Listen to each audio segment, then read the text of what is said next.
श्रद्धांजलि श्री महेश्वरी जी को। मेरा उनसे प्रत्यक्ष रूप से कभी वास्ता नहीं पड़ा, पर अप्रत्यक्ष रूप से उनके सुपुत्र हैं नीलकमल महेश्वरी, उनसे ज़रूर मेरी वार्तालाप होती थी। और सबसे पहले मैंने जैसल शब्द उनके सामने लिखा जब इंटेक की एक मीटिंग थी और मैं दिल्ली गया। ये बात है 1991-92 की। तो मैंने कहा जैसल, तो वहाँ पे बिंदु जी से मैंने पूछा, मैंने कहा ये जैसलमेर आपके जैसलमेर के हैं, रहते मध्य प्रदेश में हैं, पर जैसलमेर की पहचान को बरकरार रखने के लिए इन्होंने अपना नाम आगे टाइटल जैसल रख रखा है। तब से ये जान में था कि शब्द जो जैसल है वो एक जगह नहीं, कोई 50 जगह होगा, पर उन्होंने जिस हिसाब से उसको प्रख्यात किया, विख्यात किया,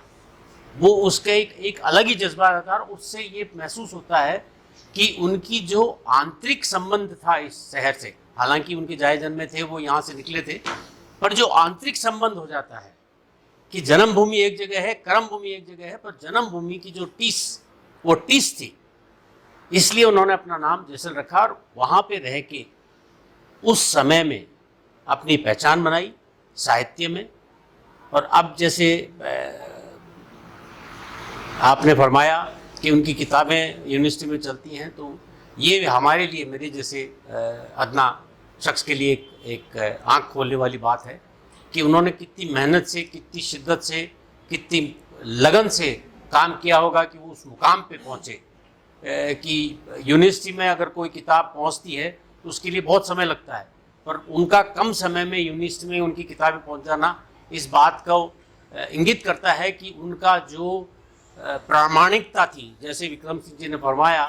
कर्नल जेम्स टॉड का, तो एक प्रश्न चिन्ह आ जाता है जब कोई कहता है कि annals and antiquities of Rajputana colonel James Tod,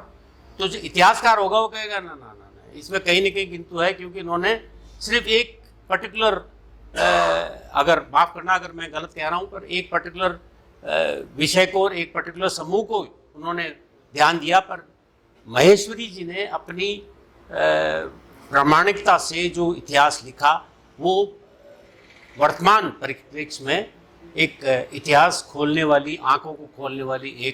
एक नई कड़ी है। और जैसा कि आपने फरमाया कि आप जो आगे इतिहासकार हैं इसको आगे बढ़ाएं, इनकी जो धरोहर है उसको आगे बढ़ाएं, उनको आगे, ताकि हमारे जैसे अदना लोगों को ये जानकारी मिले कि इतिहास में जो पन्ने अभी भी उल्टे हुए हैं वो सुलट जाएं, वो दिख जाएं, तो ठीक रहेगा। भाई लक्ष्मी नारायण जी का मैं आभार व्यक्त करता हूं कि उन्होंने ऐसा एक प्लेटफॉर्म दिया कि जहां पे बैठ के और दो शब्द इस विख्यात आत्मा के लिए बात कर सकें। मैं अपनी ओर से, अपने परिवार की ओर से श्रद्धांजलि अर्पित करता हूं और प्रार्थना करता हूं ईश्वर से कि उनके परिवारजनों को संबल प्रदान करें। मैं इसी के साथ में अपने शब्दों को विराम देता हूं।